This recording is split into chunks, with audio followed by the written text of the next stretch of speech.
ذلك الكتاب لا ريب فيه هدى للمتقين۔ پارہ نمبر 12۔ اللہ کے نام سے جو بے انتہا مہربان اور رحم فرمانے والا ہے۔ زمین میں چلنے والا کوئی جاندار ایسا نہیں ہے جس کا رزق اللہ کے ذمے نہ ہو اور جس کے متعلق وہ نہ جانتا ہو کہ کہاں وہ رہتا ہے اور کہاں وہ سونپا جاتا ہے۔ سب کچھ ایک صاف دفتر میں درج ہے۔ اور وہی ہے جس نے آسمانوں اور زمین کو 6 دنوں میں پیدا کیا، جبکہ اس سے پہلے اس کا عرش پانی پر تھا، تاکہ تم کو آزما کر دیکھے تم میں کون بہتر عمل کرنے والا ہے۔ اب اگر اے نبی تم کہتے ہو کہ لوگوں مرنے کے بعد تم دوبارہ اٹھائے جاؤ گے، تو منکرین فوراً بول اٹھتے ہیں کہ یہ تو سری جادوگری ہے، اور اگر ہم ایک خاص مدت تک ان کی سزا کو ٹالتے ہیں تو وہ کہنے لگتے ہیں کہ آخر کس چیز نے اسے روک رکھا ہے۔ سنو، جس روز اس سزا کا وقت آ گیا تو وہ کسی کے پھیرنے سے نہ پھر سکے گا، اور وہی چیز ان کو آ گھیرے گی جس کا وہ مذاق اڑا رہے ہیں۔ اگر کبھی ہم انسان کو اپنی رحمت سے نوازنے کے بعد پھر اس سے محروم کر دیتے ہیں تو وہ مایوس ہوتا ہے اور ناشکری کرنے لگتا ہے۔ اور اگر اس مصیبت کے بعد جو اس پر آئی تھی ہم اسے نعمت کا مزہ چکھاتے ہیں تو کہتا ہے میرے تو سارے دلدر پار ہو گئے، پھر وہ پھولا نہیں سماتا اور اکڑنے لگتا ہے۔ اس عیب سے پاک اگر کوئی ہیں تو بس وہ لوگ جو صبر کرنے والے اور نیکوکار ہیں، اور وہی ہیں جن کے لیے درگزر بھی ہے اور بڑا اجر بھی۔ تو اے پیغمبر، کہیں ایسا نہ ہو کہ تم ان چیزوں میں سے کسی چیز کو بیان کرنے سے چھوڑ دو جو تمہاری طرف وحی کی جا رہی ہے، اور اس بات پر دل تنگ ہو کہ وہ کہیں گے اس شخص پر کوئی خزانہ کیوں نہ اتارا گیا، یا یہ کہ اس کے ساتھ کوئی فرشتہ کیوں نہ آیا۔ تم تو محض خبردار کرنے والے ہو، آگے ہر چیز کا حوالے دار اللہ ہے۔ کیا یہ کہتے ہیں کہ پیغمبر نے یہ کتاب خود گڑھ لی ہے؟ کہو اچھا یہ بات ہے تو اس جیسی گڑی ہوئی 10 صورتیں تم بنا لاؤ، اور اللہ کے سوا اور جو تمہارے معبود ہیں ان کو مدد کے لیے بلا سکتے ہو تو بلا لو، اگر تم انہیں معبود سمجھنے میں سچے ہو۔ اب اگر وہ تمہارے معبود تمہاری مدد کو نہیں پہنچتے تو جان لو کہ یہ اللہ کے علم سے نازل ہوئی ہے، اور یہ کہ اللہ کے سوا کوئی حقیقی معبود نہیں ہے۔ پھر کیا تم اس امر حق کے آگے سر تسلیم خم کرتے ہو؟ جو لوگ بس اس دنیا کی زندگی اور اس کی خوشنمائیوں کے طالب ہوتے ہیں، ان کی کارگزاری کا سارا پھل ہم یہیں ان کو دے دیتے ہیں، اور اس میں ان کے ساتھ کوئی کمی نہیں کی جاتی۔ مگر آخرت میں ایسے لوگوں کے لیے آگ کے سوا کچھ نہیں ہے۔ وہاں معلوم ہو جائے گا کہ جو کچھ انہوں نے دنیا میں بنایا وہ سب ملیا میٹ ہو گیا، اور اب ان کا سارا کیا دھرا محض باطل ہے۔ پھر بھلا وہ شخص جو اپنے رب کی طرف سے ایک صاف شہادت رکھتا تھا، اس کے بعد ایک گواہ بھی پروردگار کی طرف سے اس شہادت کی تائید میں آ گیا، اور پہلے موسیٰ کی کتاب رہنما اور رحمت کے طور پر آئی ہوئی بھی موجود تھی، کیا وہ بھی دنیا پرستوں کی طرح اس سے انکار کر سکتا ہے؟ ایسے لوگ تو اس پر ایمان ہی لائیں گے۔ اور انسانی گروہوں میں سے جو کوئی اس کا انکار کرے تو اس کے لیے جس جگہ کا وعدہ ہے وہ دوزخ ہے۔ پس اے پیغمبر، تم اس چیز کی طرف سے کسی شک میں نہ پڑنا، یہ حق ہے تمہارے رب کی طرف سے، مگر اکثر لوگ نہیں مانتے۔ اور اس شخص سے بڑھ کر ظالم اور کون ہوگا جو اللہ پر جھوٹ کھڑے۔ ایسے لوگ اپنے رب کے حضور پیش ہوں گے اور گواہ شہادت دیں گے کہ یہ ہیں وہ لوگ جنہوں نے اپنے رب پر جھوٹ گھڑا تھا۔ سنو، خدا کی لعنت ہے ظالموں پر، ان ظالموں پر جو خدا کے راستے سے لوگوں کو روکتے ہیں، اس کے راستے کو ٹیڑھا کرنا چاہتے ہیں اور آخرت کا انکار کرتے ہیں۔ وہ زمین میں اللہ کو بے بس کرنے والے نہ تھے اور نہ اللہ کے مقابلے میں کوئی ان کا حامی تھا۔ انہیں اب دوہرا عذاب دیا جائے گا۔ وہ نہ کسی کی سن ہی سکتے تھے اور نہ خود ہی انہیں کچھ سوچتا تھا۔ یہ وہ لوگ ہیں جنہوں نے اپنے آپ کو خود گھاٹے میں ڈالا اور وہ سب کچھ ان سے کھویا گیا جو انہوں نے گھڑ رکھا تھا۔ ناگزیر ہے کہ وہی آخرت میں سب سے بڑھ کر گھاٹے میں رہے وہ لوگ جو ایمان لائے اور جنہوں نے نیک عمل کیے اور اپنے رب ہی کے ہو کر رہے، تو یقیناً وہ جنتی لوگ ہیں اور جنت میں وہ ہمیشہ رہیں گے۔ ان دونوں فریقوں کی مثال ایسی ہے جیسے ایک آدمی تو ہو اندھا بہرا اور دوسرا ہو دیکھنے اور سننے والا۔ کیا یہ دونوں یکساں ہو سکتے ہیں؟ کیا تم اس مثال سے کوئی سبق نہیں لیتے؟ اور ایسے ہی حالات تھے جب ہم نے نوح کو اس کی قوم کی طرف بھیجا تھا۔ اس نے کہا، میں تم لوگوں کو صاف صاف خبردار کرتا ہوں کہ اللہ کے سوا کسی کی بندگی نہ کرو، ورنہ مجھے اندیشہ ہے کہ تم پر ایک روز دردناک عذاب آئے گا۔ جواب میں اس کی قوم کے سردار جنہوں نے اس کی بات ماننے سے انکار کیا تھا بولے، ہماری نظر میں تو تم اس کے سوا کچھ نہیں ہو کہ بس ایک انسان ہو ہم جیسے، اور ہم دیکھ رہے ہیں کہ ہماری قوم میں سے بس ان لوگوں نے جو ہمارے یہاں اراذل تھے بے سوچے سمجھے تمہاری پیروی اختیار کر لی ہے۔ اور ہم کوئی چیز بھی ایسی نہیں پاتے جس میں تم لوگ ہم سے کچھ بڑے ہوئے ہو، بلکہ ہم تو تمہیں جھوٹا سمجھتے ہیں۔ اس نے کہا، اے برادران قوم، ذرا سوچو تو صحیح کہ اگر میں اپنے رب کی طرف سے ایک کھلی شہادت پر قائم تھا، پھر اس نے مجھ کو اپنی خاص رحمت سے بھی نواز دیا، مگر وہ تم کو نظر نہ آئی، تو آخر ہمارے پاس کیا ذریعہ ہے کہ تم ماننا نہ چاہو اور ہم زبردستی اس کو تمہارے سر چپیک دیں۔ اور اے برادران قوم، میں اس کام پر تم سے کوئی مال نہیں مانگتا، میرا اجر تو اللہ کے ذمے ہے، اور میں ان لوگوں کو دھکے دینے سے بھی رہا جنہوں نے میری بات مانی ہے۔ وہ آپ ہی اپنے رب کے حضور جانے والے ہیں، مگر میں دیکھتا ہوں کہ تم لوگ جہالت برت رہے ہو۔ اور اے قوم، اگر میں ان لوگوں کو دھتکار دوں تو خدا کی پکڑ سے کون مجھے بچانے آئے گا؟ تم لوگوں کی سمجھ میں کیا اتنی بات بھی نہیں آتی؟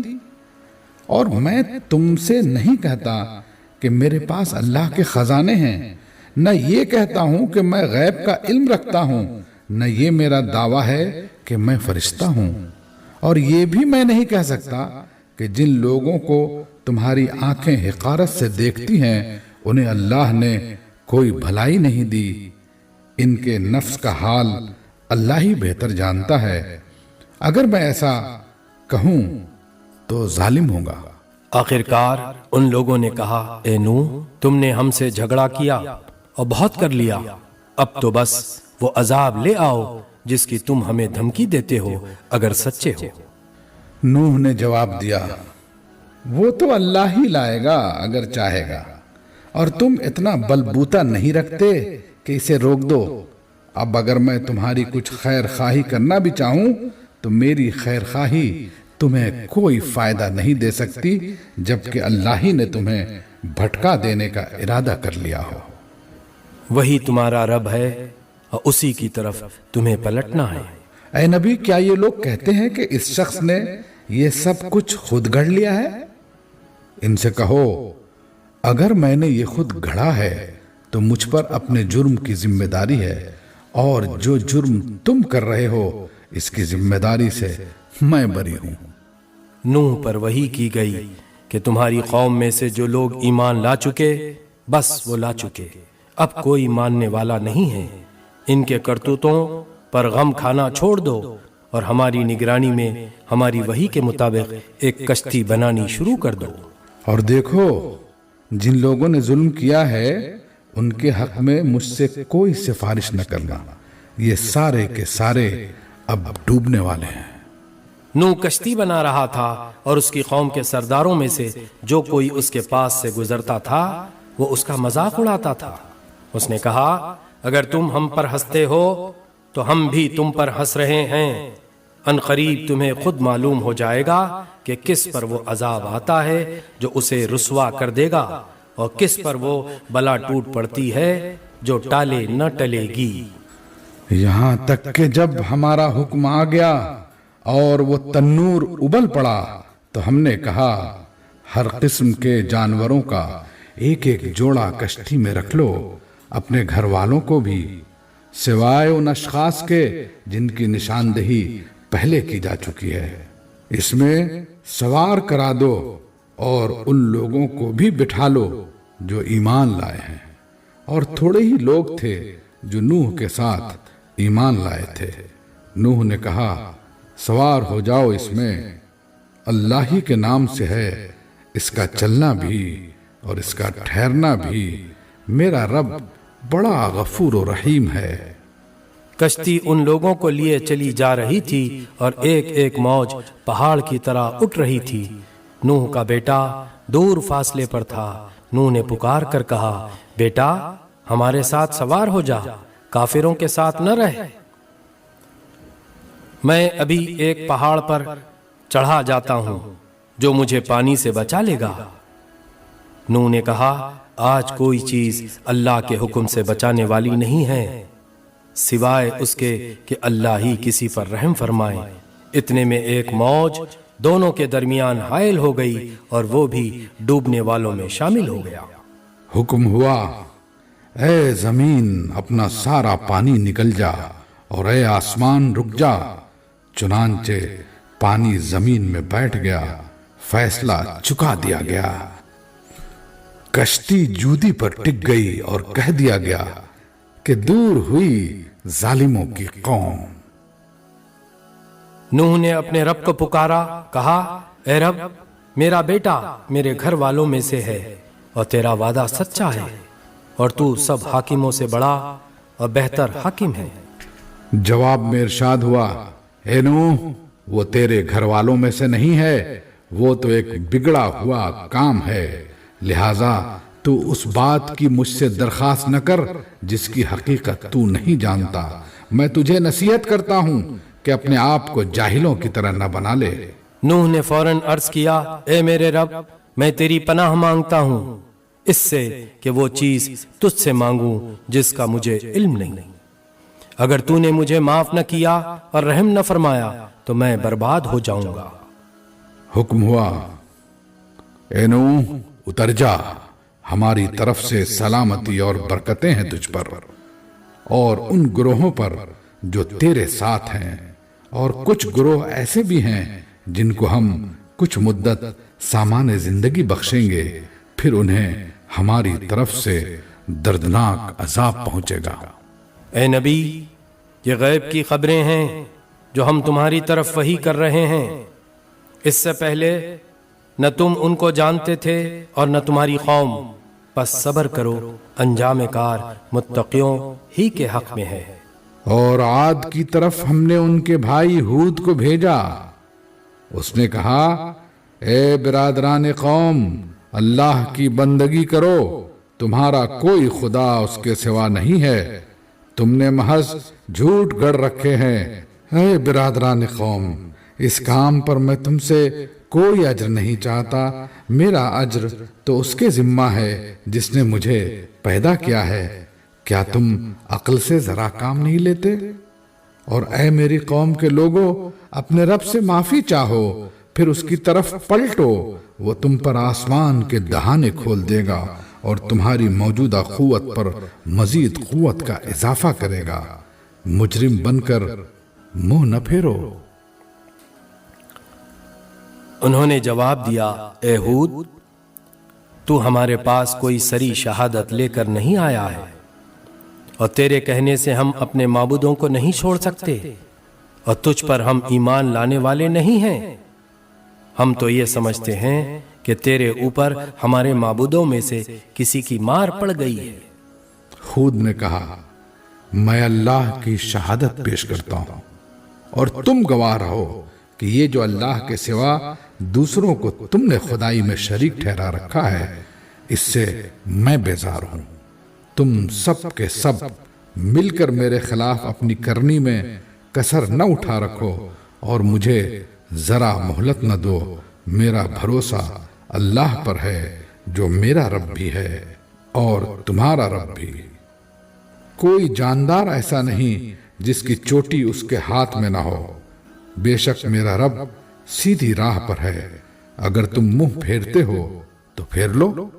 جو پیغام دے کر میں تمہارے پاس بھیجا گیا تھا وہ میں تم کو پہنچا چکا ہوں۔ اب میرا رب تمہاری جگہ دوسری قوم کو اٹھائے گا اور تم اس کا کچھ نہ بگاڑ سکو گے۔ یقیناً میرا رب ہر چیز پر نگراں ہے۔ پھر جب ہمارا حکم آ گیا تو ہم نے اپنی رحمت سے ہود کو اور ان لوگوں کو جو اس کے ساتھ ایمان لائے تھے نجات دے دی، اور ایک سخت عذاب سے انہیں بچا لیا۔ یہ ہیں عاد، اپنے رب کی آیات سے انہوں نے انکار کیا، اس کے رسولوں کی بات نہ مانی، اور ہر جبار دشمن حق کی پیروی کرتے رہے۔ آخرکار اس دنیا میں بھی ان پر پھٹکار پڑی اور قیامت کے روز بھی۔ سنو، عاد نے اپنے رب سے کفر کیا، سنو، دور پھینک دیے گئے عاد، ہود کی قوم کے لوگ۔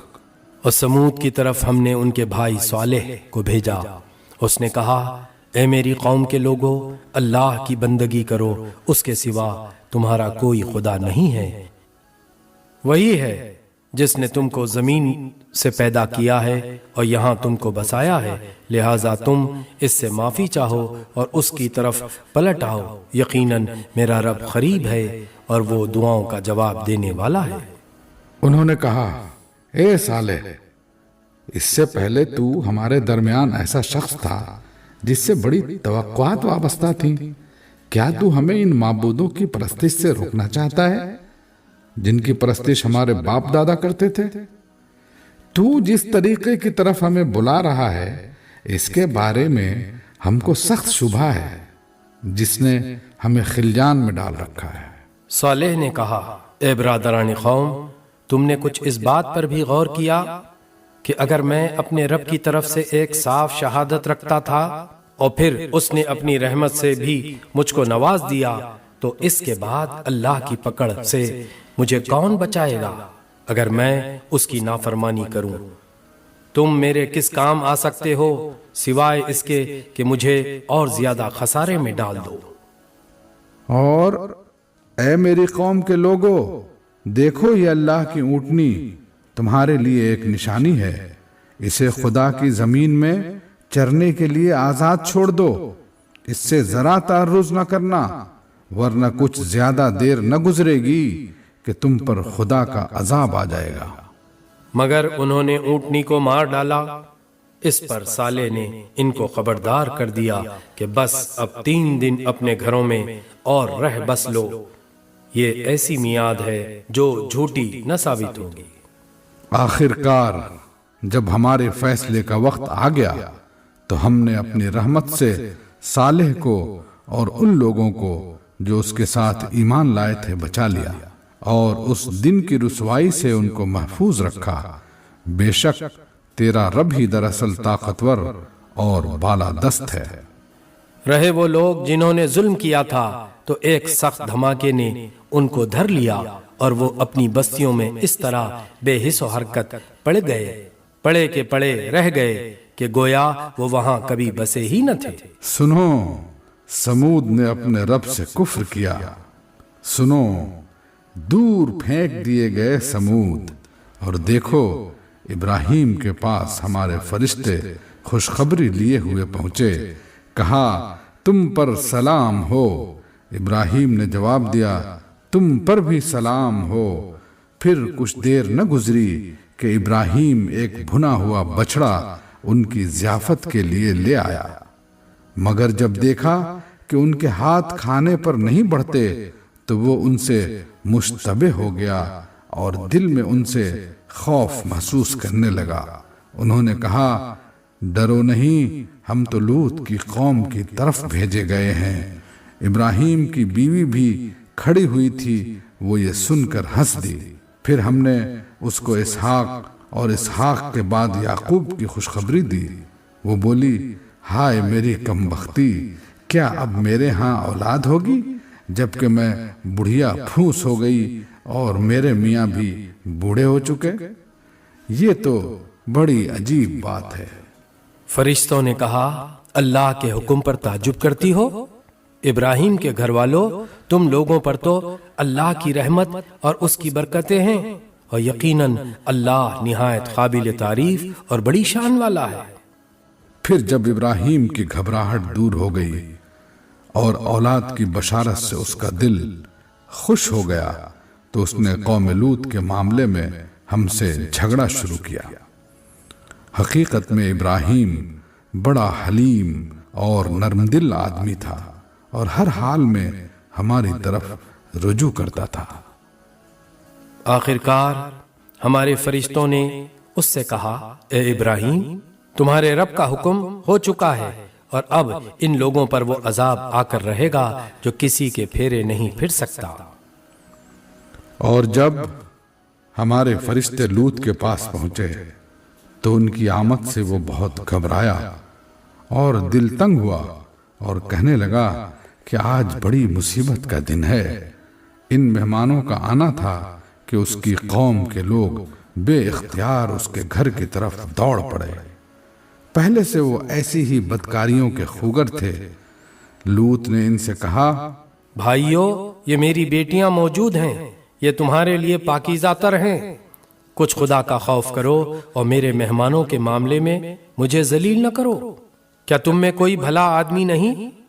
انہوں نے جواب دیا، تجھے تو معلوم ہی ہے کہ تیری بیٹیوں میں ہمارا کوئی حصہ نہیں ہے، اور تو یہ بھی جانتا ہے کہ ہم چاہتے کیا ہیں۔ لوط نے کہا، کاش میرے پاس اتنی طاقت ہوتی کہ تمہیں سیدھا کر دیتا، یا کوئی مضبوط سہارا ہی ہوتا کہ اس کی پناہ لیتا۔ تب فرشتوں نے اس سے کہا کہ اے لوط، ہم تیرے رب کے بھیجے ہوئے فرشتے ہیں، یہ لوگ تیرا کچھ نہ بگاڑ سکیں گے، پس تو کچھ رات رہے، اپنے اہل و عیال کو لے کر نکل جا، اور دیکھو تم میں سے کوئی شخص پیچھے پلٹ کر نہ دیکھے، مگر تیری بیوی ساتھ نہیں جائے گی، کیونکہ اس پر بھی وہی کچھ گزرنے والا ہے جو ان لوگوں پر گزرنا ہے۔ ان کی تباہی کے لیے صبح کا وقت مقرر ہے، صبح ہوتے اب دیر ہی کتنی ہے۔ پھر جب ہمارے فیصلے کا وقت آ پہنچا تو ہم نے اس بستی کو تلپٹ کر دیا اور اس پر پکی ہوئی مٹی کے پتھر تاپڑ توڑ برسائے، جن میں سے ہر پتھر تیرے رب کے ہاں نشان زدہ تھا، اور ظالموں سے یہ سزا کچھ دور نہیں ہے۔ اور مدین والوں کی طرف ہم نے ان کے بھائی شعیب کو بھیجا۔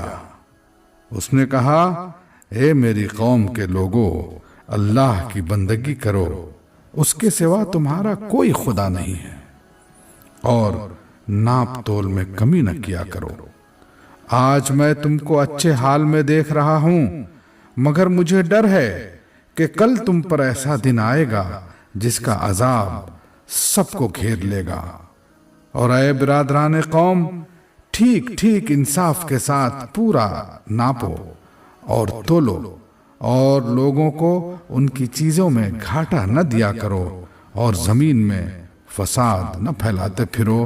اللہ کی دی ہوئی بچت تمہارے لیے بہتر ہے اگر تم مومن ہو، اور بہرحال میں تمہارے اوپر کوئی نگران کار نہیں ہوں۔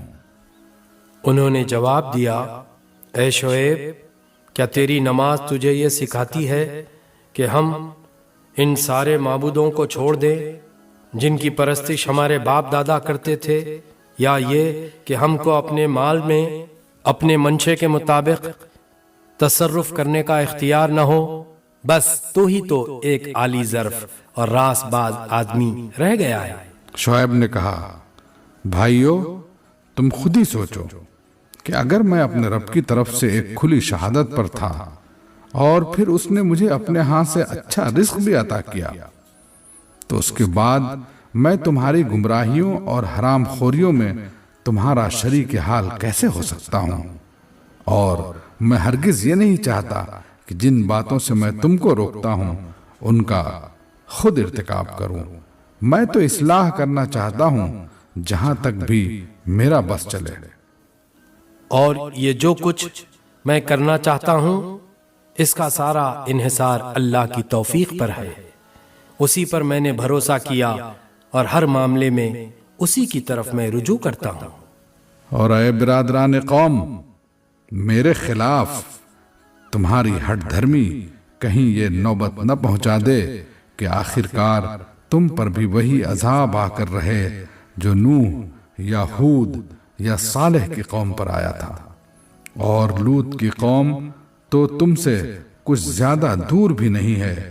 دیکھو اپنے رب سے معافی مانگو اور اس کی طرف پلٹ آؤ، بے شک میرا رب رحیم ہے اور اپنی مخلوق سے محبت رکھتا ہے۔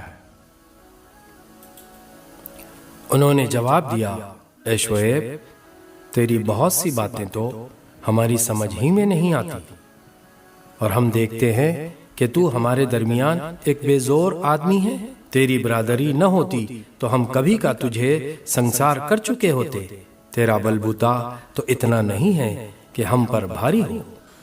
شعیب نے کہا، بھائیو کیا میری برادری تم پر اللہ سے زیادہ بھاری ہے کہ تم نے برادری کا تو خوف کیا اور اللہ کا بالکل پس پشت ڈال دیا؟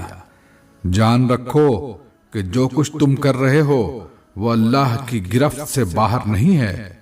اے میری قوم کے لوگوں، تم اپنے طریقے پر کام کیے جاؤ اور میں اپنے طریقے پر کرتا رہوں گا۔ جلدی تمہیں معلوم ہو جائے گا کہ کس پر ذلت کا عذاب آتا ہے اور کون جھوٹا ہے۔ تم بھی انتظار کرو اور میں بھی تمہارے ساتھ چشم برا ہوں۔ آخرکار جب ہمارے فیصلے کا وقت آ گیا تو ہم نے اپنی رحمت سے شعیب اور اس کے ساتھی مومنوں کو بچا لیا، اور جن لوگوں نے ظلم کیا تھا ان کو ایک سخت دھماکے نے ایسا پکڑا کہ وہ اپنی بستیوں میں بے حس و حرکت پڑے کے پڑے رہ گئے، گویا وہ کبھی وہاں رہے بسے ہی نہ تھے۔ سنو، مدین والے بھی دور پھینک دیے گئے جس طرح سمود پھینکے گئے تھے، اور موسیٰ کو ہم نے اپنی نشانیوں اور کھلی سند ماموریت کے ساتھ فرعون اور اس کے اعیان سلطنت کی طرف بھیجا، مگر انہوں نے فرعون کے حکم کی پیروی کی، حالانکہ فرعون کا حکم راستی پر نہ تھا۔ قیامت کے روز وہ اپنی قوم کے آگے آگے ہوگا اور اپنی پیشوائی میں انہیں دوزخ کی طرف لے جائے گا۔ کیسی بدتر جائے ورود ہے یہ جس پر کوئی پہنچے، اور ان لوگوں پر دنیا میں بھی لعنت پڑی اور قیامت کے روز بھی پڑے گی۔ کیسا برا صلہ ہے یہ جو کسی کو ملے۔ یہ چند بستیوں کی سرگزشت ہے جو ہم تمہیں سنا رہے ہیں، ان میں سے بعض اب بھی کھڑی ہیں اور بعض کی فصل کٹ چکی ہے۔ ہم نے ان پر ظلم نہیں کیا، انہوں نے آپ ہی اپنے اوپر ستم ڈھایا، اور جب اللہ کا حکم آ گیا تو ان کے وہ معبود جنہیں وہ اللہ کو چھوڑ کر پکارا کرتے تھے ان کے کچھ کام نہ آ سکے، اور انہوں نے ہلاکت و بربادی کے سوا انہیں کچھ فائدہ نہ دیا۔ اور تیرا رب جب کسی ظالم بستی کو پکڑتا ہے تو اس کی پکڑ ایسی ہی ہوا کرتی ہے، فی الواقع اس کی پکڑ بڑی سخت اور دردناک ہوتی ہے۔ حقیقت یہ ہے کہ اس میں ایک نشانی ہے اس شخص کے لیے جو عذاب آخرت کا خوف کرے۔ وہ ایک دن ہوگا جس میں سب لوگ جمع ہوں گے، اور پھر جو کچھ بھی اس روز ہوگا سب کی آنکھوں کے سامنے ہوگا۔ ہم اس کے لانے میں کچھ بہت زیادہ تاخیر نہیں کر رہے ہیں، بس ایک گنی چنی مدت اس کے لیے مقرر ہے۔ جب وہ آئے گا تو کسی کو بات کرنے کی مجال نہ ہوگی الا یہ کہ خدا کی اجازت سے کچھ عرض کرے۔ پھر کچھ لوگ اس روز بدبخت ہوں گے اور کچھ نیک بخت۔ جو بدبخت ہوں گے وہ دوزخ میں جائیں گے، جہاں گرمی اور پیاس کی شدت سے وہ ہانپیں گے اور پھنکاریں ماریں گے، اور اسی حالت میں وہ ہمیشہ رہیں گے جب تک کہ زمین و آسمان قائم ہیں، الا یہ کہ تیرا رب کچھ اور چاہے۔ بے شک تیرا رب پورا اختیار رکھتا ہے کہ جو چاہے کرے۔ رہے وہ لوگ جو نیک بخت نکلیں گے تو وہ جنت میں جائیں گے اور وہاں ہمیشہ رہیں گے جب تک زمین اور آسمان قائم ہیں، الا یہ کہ تیرا رب کچھ اور چاہے۔ ایسی بخشش ان کو ملے گی جس کا سلسلہ کبھی منقطع نہ ہوگا۔ پس اے نبی، تو ان معبودوں کی طرف سے کسی شک میں نہ رہ جن کی یہ لوگ عبادت کر رہے ہیں۔ یہ تو بس لکیر کے فقیر بنے ہوئے اسی طرح پوجا پاٹ کیے جا رہے ہیں جس طرح پہلے ان کے باپ دادا کرتے تھے، اور ہم ان کا حصہ انہیں بھرپور دیں گے بغیر اس کے کہ اس میں کچھ کاٹ کسر ہو۔ ہم اس سے پہلے موسیٰ کو بھی کتاب دے چکے ہیں اور اس کے بارے میں بھی اختلاف کیا گیا تھا، جس طرح آج اس کتاب کے بارے میں کیا جا رہا ہے جو تمہیں دی گئی ہے۔ اگر تیرے رب کی طرف سے ایک بات پہلے ہی طے نہ کر دی گئی ہوتی تو ان اختلاف کرنے والوں کے درمیان کبھی کا فیصلہ چکا دیا گیا ہوتا۔ یہ واقعہ ہے کہ یہ لوگ اس کی طرف سے شک اور خلجان میں پڑے ہوئے ہیں۔ اور یہ بھی واقعہ ہے کہ تیرا رب انہیں ان کے اعمال کا پورا پورا بدلہ دے کر رہے گا۔ یقیناً وہ ان کی سب حرکتوں سے باخبر ہے۔ پس اے نبی، تم اور تمہارے وہ ساتھی جو کفر و بغاوت سے ایمان و اطاعت کی طرف پلٹ آئے ہیں، ٹھیک ٹھیک راہ راست پر ثابت قدم رہو جیسا کہ تمہیں حکم دیا گیا ہے، اور بندگی کی حد سے تجاوز نہ کرو۔ جو کچھ تم کر رہے ہو اس پر تمہارا رب نگاہ رکھتا ہے۔ ان ظالموں کی طرف ذرا نہ جھکنا، ورنہ جہنم کی لپیٹ میں آ جاؤ گے، اور تمہیں کوئی ایسا ولی و سرپرست نہ ملے گا جو خدا سے تمہیں بچا سکے، اور کہیں سے تم کو مدد نہ پہنچے گی۔ اور دیکھو، نماز قائم کرو دن کے دونوں سروں پر اور کچھ رات گزرنے پر۔ در حقیقت نیکیاں برائیوں کو دور کر دیتی ہیں۔ یہ ایک یاد دہانی ہے ان لوگوں کے لیے جو خدا کو یاد رکھنے والے ہیں، اور صبر کر، اللہ نیکی کرنے والوں کا اجر کبھی ضائع نہیں کرتا۔ پھر کیوں نہ ان قوموں میں جو تم سے پہلے گزر چکی ہیں ایسے اہل خیر موجود رہے جو لوگوں کو زمین میں فساد برپا کرنے سے روکتے۔ ایسے لوگ نکلے بھی تو بہت کم، جن کو ہم نے ان قوموں میں سے بچا لیا، ورنہ ظالم لوگ تو انہی مزوں کے پیچھے پڑے رہے جن کے سامان انہیں فراوانی کے ساتھ دیے گئے تھے، اور وہ مجرم بن کر رہے۔ تیرا رب ایسا نہیں ہے کہ بستیوں کو ناحق تباہ کر دے، حالانکہ ان کے باشندے اصلاح کرنے والے ہوں۔ بے شک تیرا رب اگر چاہتا تو تمام انسانوں کو ایک گروہ بنا سکتا تھا، مگر اب تو وہ مختلف طریقوں ہی پر چلتے رہیں گے، اور بے راہ رویوں سے صرف وہ لوگ بچیں گے جن پر تیرے رب کی رحمت ہے۔ اسی آزادی انتخاب و اختیار اور امتحان کے لیے تو اس نے انہیں پیدا کیا تھا۔ اور تیرے رب کی وہ بات پوری ہو گئی جو اس نے کہی تھی کہ میں جہنم کو جنوں اور انسانوں سب سے بھر دوں گا۔ اور اے نبی، یہ پیغمبروں کے قصے جو ہم تمہیں سناتے ہیں، یہ وہ چیزیں ہیں جن کے ذریعے سے ہم تمہارے دل کو مضبوط کرتے ہیں۔ ان کے اندر تم کو حقیقت کا علم ملا، اور ایمان لانے والوں کو نصیحت اور بیداری نصیب ہوئی۔ رہے وہ لوگ جو ایمان نہیں لاتے تو ان سے کہہ دو کہ تم اپنے طریقے پر کام کرتے رہو اور ہم اپنے طریقے پر کیے جاتے ہیں، انجام کار کا تم بھی انتظار کرو اور ہم بھی منتظر ہیں۔ آسمانوں اور زمین میں جو کچھ چھپا ہوا ہے سب اللہ کے قبضے قدرت میں ہے اور سارا معاملہ اسی کی طرف رجوع کیا جاتا ہے۔ بس اے نبی تو اس کی بندگی کر اور اسی پر بھروسہ رکھ، جو کچھ تم لوگ کر رہے ہو تیرا رب اس سے بے خبر نہیں ہے۔ سورہ یوسف 12ویں سورت۔ اللہ کے نام سے جو بے انتہا مہربان اور رحم فرمانے والا ہے۔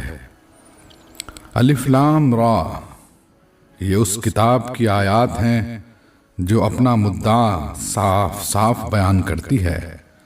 ہم نے اسے نازل کیا ہے قرآن بنا کر عربی زبان میں تاکہ تم اہل عرب اس کو اچھی طرح سمجھ سکو۔ اے نبی، ہم اس قرآن کو تمہاری طرف وحی کر کے بہترین پیرائے میں واقعات اور حقائق تم سے بیان کرتے ہیں، ورنہ اس سے پہلے تو ان چیزوں سے تم بالکل ہی بے خبر تھے۔ یہ اس وقت کا ذکر ہے جب یوسف نے اپنے باپ سے کہا، ابا جان، میں نے خواب میں دیکھا ہے کہ 11 ستارے ہیں اور سورج اور چاند ہیں اور وہ مجھے سجدہ کر رہے ہیں۔ جواب میں اس کے باپ نے کہا، بیٹا اپنا یہ خواب اپنے بھائیوں کو نہ سنانا، ورنہ وہ تیرے در پہ آزار ہو جائیں گے۔ حقیقت یہ ہے کہ شیطان آدمی کا کھلا دشمن ہے، اور ایسا ہی ہوگا جیسا تو نے خواب میں دیکھا ہے کہ تیرا رب تجھے اپنے کام کے لیے منتخب کرے گا اور تجھے باتوں کی تہ تک پہنچنا سکھائے گا، اور تیرے اوپر اور آل یعقوب پر اپنی نعمت اسی طرح پوری کرے گا جس طرح اس سے پہلے وہ تیرے بزرگوں ابراہیم اور اسحاق پر کر چکا ہے۔ یقیناً تیرا رب علیم اور حکیم ہے۔ حقیقت یہ ہے کہ یوسف اور اس کے بھائیوں کے قصے میں ان پوچھنے والوں کے لیے بڑی نشانیاں ہیں۔ یہ قصہ یوں شروع ہوتا ہے کہ اس کے بھائیوں نے آپس میں کہا، یہ یوسف اور اس کا بھائی دونوں ہمارے والد کو ہم سب سے زیادہ محبوب ہیں، حالانکہ ہم ایک پورا جتھا ہیں۔ سچی بات یہ ہے کہ ہمارے ابا جان بالکل ہی بہک گئے ہیں۔ چلو یوسف کو قتل کر دو یا اسے کہیں پھینک دو تاکہ تمہارے والد کی توجہ صرف تمہاری ہی طرف ہو جائے۔ یہ کام کرنے کے بعد پھر نیک بن رہنا۔ اس پر ان میں سے ایک بولا، یوسف کو قتل نہ کرو، اگر کچھ کرنا ہی ہے تو اسے کسی اندھے کنویں میں ڈال دو، کوئی آتا جاتا قافلہ اسے نکال لے جائے گا۔ اس قرارداد پر انہوں نے جا کر اپنے باپ سے کہا، ابا جان، کیا بات ہے کہ آپ یوسف کے معاملے میں ہم پر بھروسہ نہیں کرتے؟ حالانکہ ہم اس کے سچے خیر خواہ ہیں۔ کل اسے ہمارے ساتھ بھیج دیجیے، کچھ چر چگ لے گا اور کھیل کود سے بھی دل بہلائے گا، ہم اس کی حفاظت کو موجود ہیں۔ باپ نے کہا، تمہارا اسے لے جانا مجھے شاق گزرتا ہے اور مجھے اندیشہ ہے کہ کہیں اسے بھیڑیا نہ پھاڑ کھائے جبکہ تم اس سے غافل ہو۔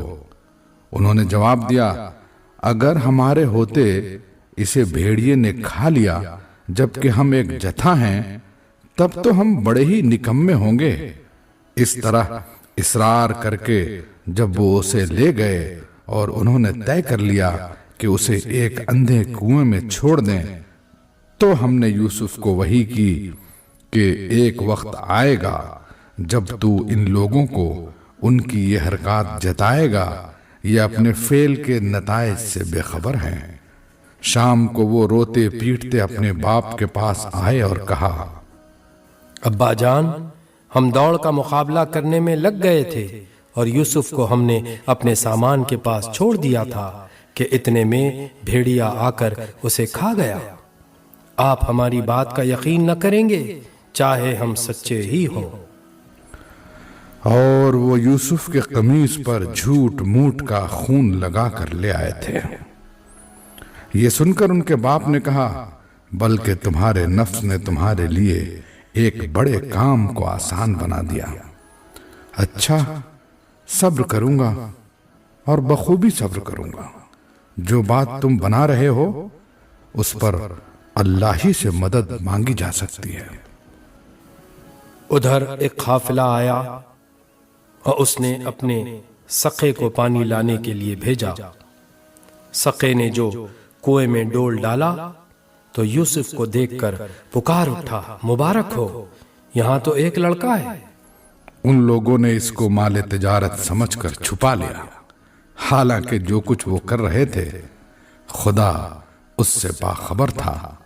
آخرکار انہوں نے تھوڑی سی قیمت پر چند درہموں کے عوض اسے بیچ ڈالا، اور وہ اس کی قیمت کے معاملے میں کچھ زیادہ کے امیدوار نہ تھے۔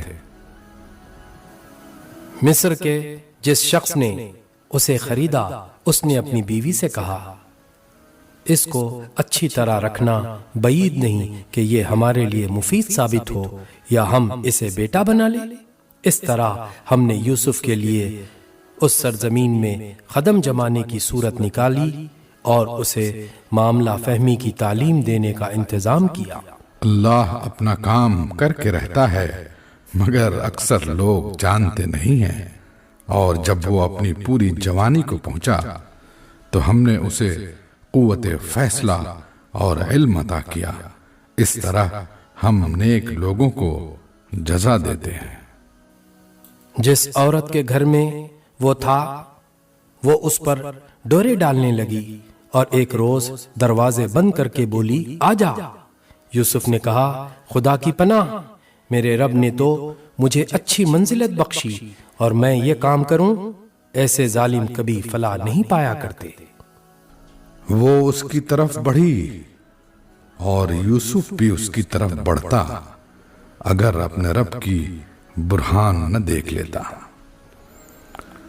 ایسا ہوا تاکہ ہم اس سے بدی اور بے حیائی کو دور کر دیں۔ در حقیقت وہ ہمارے چنے ہوئے بندوں میں سے تھا۔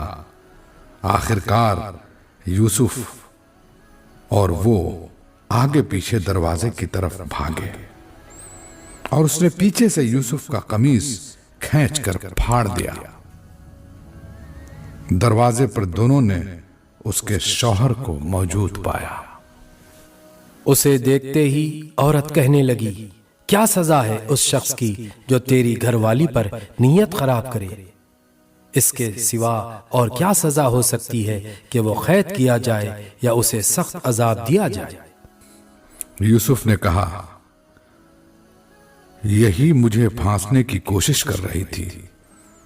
اس عورت کے اپنے کنبہ والوں میں سے ایک شخص نے قرینے کی شہادت پیش کی کہ اگر یوسف کا قمیص آگے سے پھٹا ہو تو عورت سچی ہے اور یہ جھوٹا، اور اگر اس کا قمیص پیچھے سے پھٹا ہو تو عورت جھوٹی ہے اور یہ سچا۔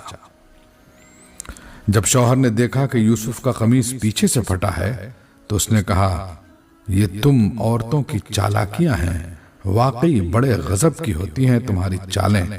یوسف، اس معاملے سے درگزر کر، اور اے عورت، تو اپنے قصور کی معافی مانگ، تو ہی اصل میں خطا کار تھی۔ شہر کی عورتیں آپس میں چرچا کرنے لگیں کہ عزیز کی بیوی اپنے نوجوان غلام کے پیچھے پڑی ہوئی ہے، محبت نے اس کو بے قابو کر رکھا ہے۔ ہمارے نزدیک تو وہ سری غلطی کر رہی ہے۔ اس نے جو ان کی یہ مکارانہ باتیں سنی تو ان کو بلاوا بھیج دیا اور ان کے لیے تکیے دار مجلس آراستہ کی اور ضیافت میں ہر ایک کے آگے ایک ایک چھری رکھ دی۔ پھر عین اس وقت جبکہ وہ پھل کاٹ کاٹ کر کھا رہی تھیں، اس نے یوسف کو اشارہ کیا کہ ان کے سامنے نکل آ۔